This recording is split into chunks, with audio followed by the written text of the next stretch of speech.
Welcome back to my channel Ram LAC में आपका एक बार फिर से स्वागत है। अभी हम लोगों ने सीखा पास्ट इंडेफिनिट। अभी तक हमने सीखा past indefinite, past continuous tense. आज हम सीखेंगे past perfect tense. Past perfect tense में बेसिकली क्या होता है कि एक एक्शन स्टार्ट होने से पहले दूसरा एक्शन स्टार्ट हो जाता है, या फिर दूसरा एक्शन स्टार्ट खत्म होने के बाद पहला एक्शन स्टार्ट होता है। तो इसमें हम देखेंगे कि आफ्टर का प्रयोग करके हम कैसे सेंटेंस को जोड़ते हैं, या बिफोर के बाद हम कैसे जोड़ते हैं। आइए देखते हैं इसकी डेफिनेशन क्या है, इसकी पहचान क्या है। पास्ट परफेक्ट टेंस पूर्ण भूतकाल। पास्ट परफेक्ट टेंस के वर्ब से पता चलता है कि भूतकाल में एक कार्य समाप्त होने से पहले ही दूसरा कार्य समाप्त हो गया। जैसा कि मैंने बताया था आप लोगों को कि पहला कार्य समाप्त होने से पहले दूसरा कार्य समाप्त हो गया, या दूसरा कार्य समाप्त होने के बाद पहला कार्य समाप्त हुआ। अब हम देखेंगे कि एग्जाम्पल जैसे होगा, वो करेंगे। इसकी पहचान हम कैसे करेंगे? इसकी पहचान हम करेंगे जिस वाक्य के अंत में चुका था, चुकी थी, चुके थे आदि शब्द सेंटेंस के लास्ट में आता हो तो वो प्रेजेंट परफेक्ट टेंस होता है। आइए देखते हैं प्रेजेंट परफेक्ट टेंस की पहचान। जिस वाक्य के अंत में चुका था, चुकी थी, चुके थे आदि शब्द हो तो वो पास्ट टेंस होता है। अभी हमने बताया कि जिस वाक्य के अंत में चुका था, चुकी थी, चुके थे पास्ट टेंस होता है। देखिए, हमें इंग्लिश स्पोकन के लिए हमें किसी चुका था या चुकी थी या इस चीजों पे नहीं जाना है। ये हम बचपन से हमारी मदर टंग है कि ये काम हमने किया, ये काम किया, ऐसा होता है, ऐसा चुका था, चुकी थी, तो उस पर नहीं वो करना है। हमें सेंस पे जाना है कि वो पास्ट परफेक्ट टेंस की सिचुएशन क्या है, उसको हम समझते हैं और इसको हमें कैसे यूज करना है। जैसे कि मैंने पहले वीडियो में भी आपको मैंने बताया, प्रेजेंट में बताया था मैंने, पास्ट में मैंने पास्ट प्रेजेंट कॉन्टिन्यूअस टेंस में भी बताया, उसके बाद प्रेजेंट परफेक्ट कॉन्टिन्यूअस टेंस में बताया, ऐसे ही पास्ट इंडेफिनिट में बताया और कॉन्टिन्यूअस में बताया, और पास्ट परफेक्ट टेंस में कि हमें सिचुएशन पे नहीं, हमें स्पोकन पे काम करना है। अभी तक हमने चुका था, चुकी थी या लिया था, दिया था में हमने बहुत काम किया। अब हमें सीधा बोलना है। और अभी तक आप लोगों ने पैसे दे के पढ़ाई की है। हम ट्यूशन दे के पैसा ट्यूशन करते हैं। मैं फ्री ऑफ कॉस्ट पढ़ाता हूं, चाहे वो ऑफलाइन हो या ऑनलाइन हो। अगर मैं यूट्यूब पे पढ़ा रहा हूं तब भी मैं फ्री में पढ़ा रहा हूं। और अगर मेरे घर पे कोई आता है और कोई भी बच्चा होता है, वो मेरे पास टाइम अगर होता है तो मैं उन्हें भी फ्री में पढ़ाता हूं। और वो चाहे देखो, अब बिगनर के लिए पैसा ही जरूरी नहीं होता है, टाइम। बहुत लोगों के पास पैसा होता है, बहुत लोगों के पास नहीं होता है। तो जिनके पास नहीं होता है उनके लिए मैं बैठा हूं, और मुझे जो आता है मैं उसको सिखाने की कोशिश करता हूं और मैं उनसे कुछ सीखता हूं। आइए देखते हैं। अब रूल जो कहता है, अफर्मेटिव सेंटेंस बनाने के लिए subject plus had plus verb की थर्ड फॉर्म प्लस ऑब्जेक्ट होता है। और नेगेटिव सेंटेंस बनाने के लिए subject plus had plus not plus verb की third form plus object. Interrogative बनाने के लिए had plus subject plus verb की third form plus object. Negative interrogative बनाने के लिए had plus subject plus not plus verb की थर्ड फॉर्म प्लस ऑब्जेक्ट। अब यहाँ पे सेंटेंस कह रहा था, जो प्रेजेंट परफेक्ट टेंस की जो पहचान थी वो कह रही थी कि एक एक्शन पूरा होने के, समाप्त होने के बाद या समाप्त होने से पहले दूसरा एक्शन शुरू होता है या समाप्त होता है। अब देखते हैं कि देखो, जब हमें प्रेजेंट परफेक्ट टेंस बनाना होता है तो क्या होता है कि उसमें दो एक्शन जुड़े होते हैं, और सभी शब्दों के साथ में, चाहे वो आई हो, वी हो, यू हो, दे हो, ही हो, सी हो, इट हो, रमेश हो, सुरेश हो, यानी कहने का पर्पज हो कोई भी प्रोनाउंस हो या नाउंस हो, उसके साथ में हैड का प्रयोग होगा। किसका प्रयोग होगा बच्चों? हैड का होगा। Very good.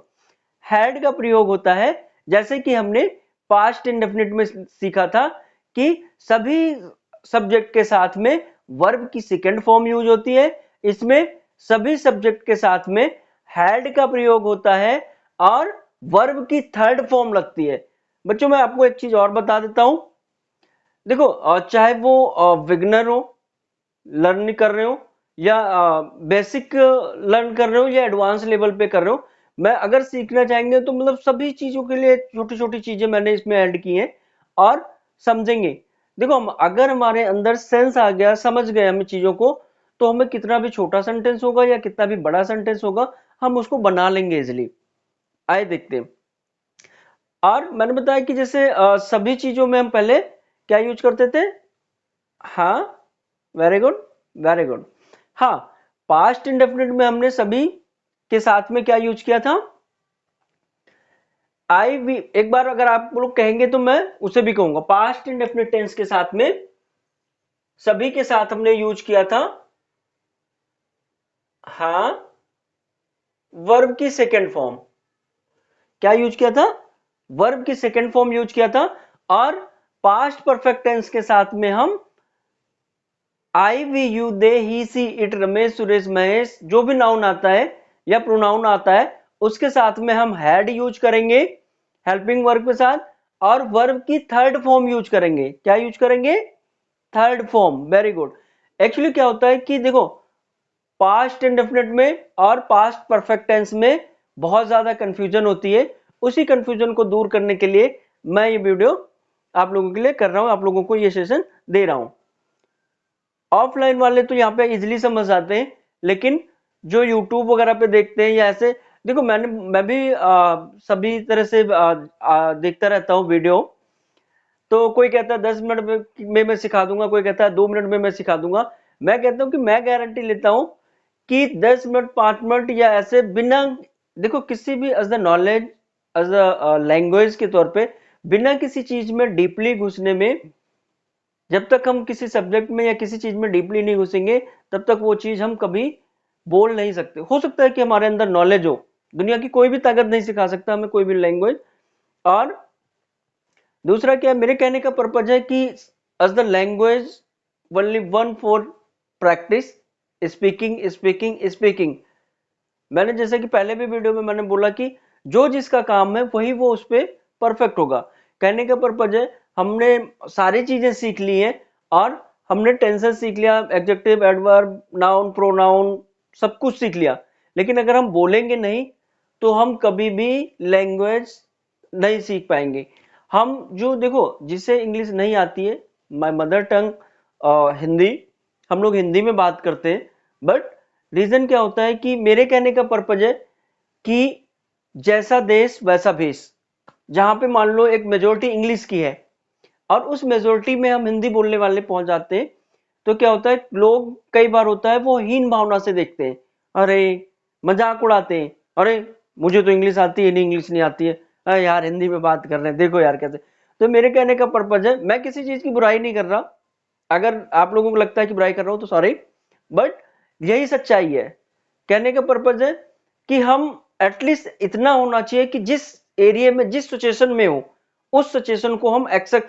आज मैंने बोला कि जैसा जैसा देश वैसा भेष। अगर मैं हमारे साथ कोई मदर टंग में बात कर रहा है तो मदर टंग में बात करें, अगर कोई इंग्लिश में बात करना चाहता है तो मोस्ट वेलकम। हम उसमें भी हैं, हम उसमें भी काम कर रहे हैं और मैं आप लोगों को भी सिखाऊंगा और मैं खुद भी सीख रहा हूं।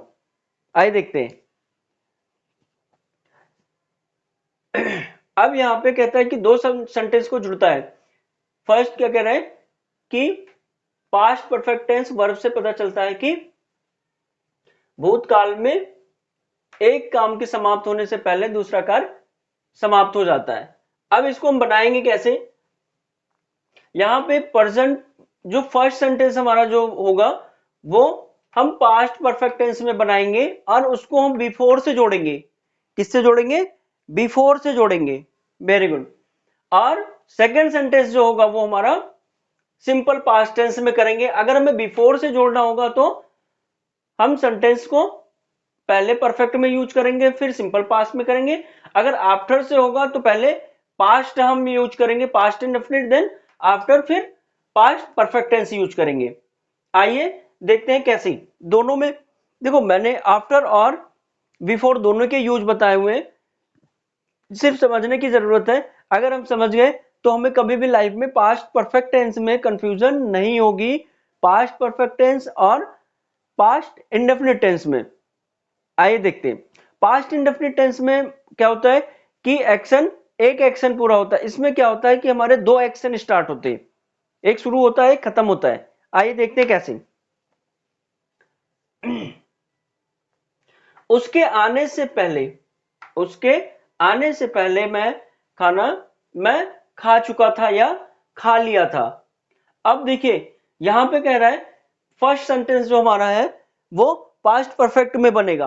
तो क्या यहाँ पे पास्ट परफेक्ट टेंस की पहचान मैंने क्या बताई थी, जिस वाक्य के अंत में चुका है, चुकी है, चुके थे, है आता है, तो वो क्या होता है, पास्ट परफेक्ट टेंस होता है।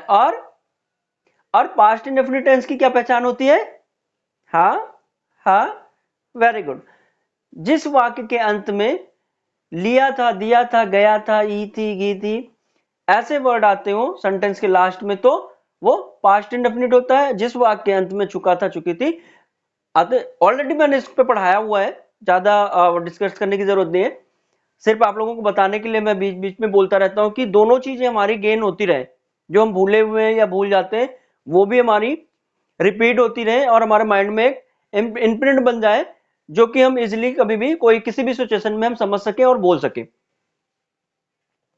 फर्स्ट सेंटेंस हमारा कहता है I had eaten before he come, यानी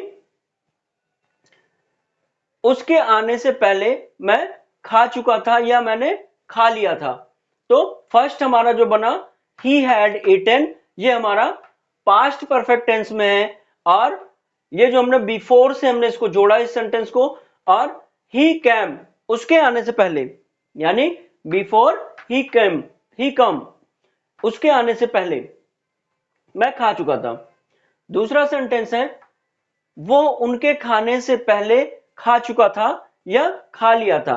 अब यहां पे भी हमने किया हुआ ही हैड गॉन, उसके आने से पहले, दे ईट एट, यानी उसके आने से पहले वो खा चुका था। ट्रेन थर्ड है हमारा, ट्रेन आने से पहले मैं स्टेशन पहुंच चुका था, यानी क्या था, ट्रेन आने से पहले मैं स्टेशन पहुंच चुका था। अब यहां पे सेंटेंस क्या कह रहा है, ट्रेन आने से पहले क्या है, ट्रेन आने से पहले मैं पहुंच चुका था। तो हमारा जो पास्ट परफेक्ट टेंस बन रहा है वो किस में बन रहा है, मैं पहुंच चुका था ट्रेन आने से पहले। आइए देखते हैं। he had he had he had reached before the train arrived, he had reached the he has reached before the train arrived, यानी ट्रेन के आने से पहले मैं पहुंच चुका था। ओके, नेक्स्ट सेंटेंस हम देखते हैं। उसके आने, अब देखिए अभी हमने जो बनाया था वो अभी हम आने के बाद, आने से पहले बना रहे थे, जो कि हमने बिफोर से ऐड किया था। अब हम देखते हैं कि आफ्टर का यूज कैसे होता है। दोनों सेंटेंस मैंने करके बताया हुआ है कि आगे आपको दिक्कत ना हो। आफ्टर और बिफोर दोनों के यूजेस मैंने इसमें बताए हुए हैं, कैसे सेंटेंस को जोड़ेंगे। कि अगर मान लो ऐसा नहीं कि आने से पहले ही हो, डॉक्टर के आने से पहले रोगी मर चुका था, हो सकता है कि डॉक्टर के आने के बाद भी रोगी मरा हो। तो हम दोनों चीजें देखते हैं कि सेंटेंस में कैसे मिक्स करके हम यूज कर सकते हैं सिचुएशन के आधार पे। कि अगर आने की बात हो रही है तो हम इसको लगाएंगे, आने से पहले की बात हो रही है तो हम इसको लगाएंगे। आइए देखते हैं। उसके आने के बाद मैं गया था, आई वेंट, यानी मैं गया था कब, उसके आने के बाद, I went after he, I went after he had come, यानी मैं गया था अब इसको हमने देखो, अभी हमने जो बनाया था वो पहले पास्ट, देखो थोड़ी छोटी छोटी चीजें हमें ध्यान करने की जरूरत होती है, और जिसे पैसा कमाना होता है कि ट्यूशन हम ऑनलाइन करेंगे, ये करेंगे, इन्हीं चीजों को डिफिकल्ट बना देते हैं। तो उसी डिफिकल्ट को मैंने स्मूथ किया हुआ है, समझते हैं कैसे। अभी हमने किया था, मैंने बताया कि पहले जो हमारा एक्शन पूरा होगा उसमें हम क्या करेंगे, past perfect tense plus before plus simple past tense का यूज करते हैं। अगर उस सेंटेंस को हमें आफ्टर से जोड़ना होगा तो बाद में अगर करना होगा तो पहले हम पास्ट इंडेफिनिट टेंस करेंगे, उसके बाद हम आफ्टर, फिर पास्ट परफेक्ट टेंस का यूज करेंगे। डेफिनेशन मैंने दोनों की लिख दी है, आप अगर चाहें तो लिख सकते हैं। उसके आने के बाद मैं गया था, आई वेंट, यानी हमारा सिंपल पास्ट में बना हुआ है। आफ्टर ही हैड कम, उसके उसके आने के बाद। अगला है, गाड़ी आने के बाद मैं स्टेशन पहुंच गया था या पहुंच चुका था। अब I had, sorry, I reached the station, मैं स्टेशन पहुंच चुका था, पहुंच गया। After he, after the train had arrived, यानी ट्रेन आने के बाद। अगला हम देखते हैं, गाड़ी, हाँ, गाड़ी आने के बाद यहां पे क्या था, ट्रेन आने से पहले, हमने ट्रेन आने से पहले हमने क्या यूज किया था, ट्रेन आने से पहले, हाँ, हाँ, ट्रेन आने से पहले मैं स्टेशन पहुंच गया था। यहां पे कह रहे हैं गाड़ी आने के बाद मैं स्टेशन पहुंचा था, गाड़ी आने के बाद मैं स्टेशन पहुंचा था, और ट्रेन आने से पहले मैं स्टेशन पहुंच गया था। मैंने दोनों बताया हुआ है। अब रह के बाद हम अब देखते हैं कि हम इसकी प्रैक्टिस कैसे करें कि जो हमारे टंग पे किसी भी सिचुएशन में कोई भी वर्ड आ जाए। अगर देखो चीजें बताई जाती हैं, कोई भी, मैं किसी टीचर्स की बुराई नहीं कर रहा, लेकिन एक्चुअली क्या होता है, चीजें थोड़ी आधी अधूरी बताई जाती है, जैसे कि प्रेजेंट परफेक्ट टेंस होता है या दोनों चीजें होती हैं, तो थोड़ी थोड़ी होती है, हम फंसे रहते हैं चीजों में। और आइए देखते हैं हम प्रैक्टिस इसकी कैसे करेंगे। अब सपोज बस हमें अफर्मेटिव बनाना है, तो अब हमें देखो, अफर्मेटिव बनाने के लिए हमें, या प्रैक्टिस करने के लिए, अब हमें दोनों चीजें पता है, हमें पास्ट भी पता है और परफेक्ट भी पता है। तो हम इजिली दोनों को, और हमें यह भी पता होगा कि मतलब इसको बनाते कैसे हैं, इसको जोड़ते कैसे हैं, या किससे करते हैं, या तो हम बिफोर से जोड़ेंगे, या आफ्टर से जोड़ेंगे, या व्हेन से जोड़ेंगे। आइए देखते हैं अब प्रैक्टिस कैसे करेंगे। अफर्मेटिव बनाने के लिए हमें, अफर्मेटिव जो हमारा था वो उसका था subject plus had plus verb की third form plus object. I had gone, we had gone, you, we had gone, they had gone, he had gone, she had gone, it had gone, Ramesh had gone.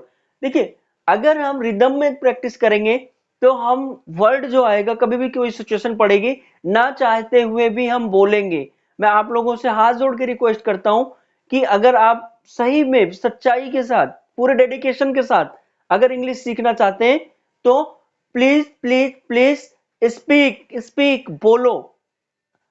सही या गलत कुछ भी बोलोगे, अगर गलत बोलोगे तो सही वर्ड आएंगे, इसलिए प्रैक्टिस जरूरी है। अब मैं आपको बताता हूं, I had gone, we had gone, you had gone, they had gone, it had gone, Ramesh had gone, यानी हमने सभी संडे, सभी प्रोनाउंस के साथ में, सभी सब्जेक्ट के साथ में हमने प्रैक्टिस की अफर्मेटिव के लिए। एक बार मैं दोबारा रिपीट करूंगा, आई had gone, I had gone, we had gone, you had gone, they had gone, he had gone, she had gone, it had gone, Ramesh had gone।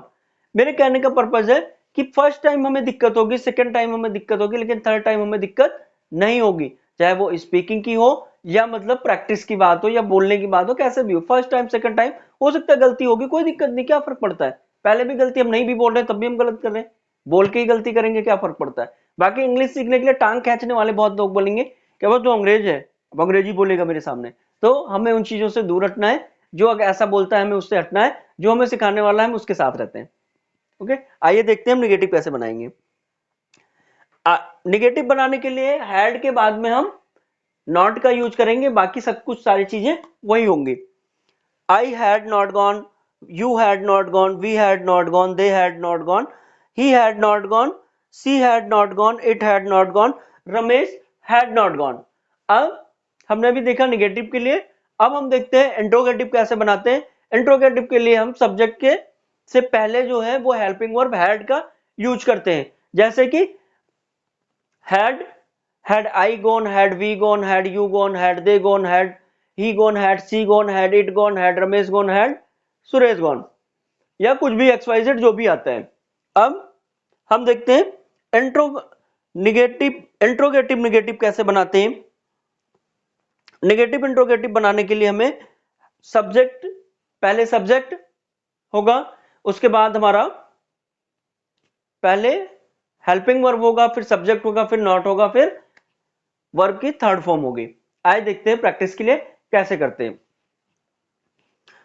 Had I not gone, had you not gone, had we not gone, had they not gone, had he not gone, had he not gone, had she not gone, had it not gone, had Ramesh not gone।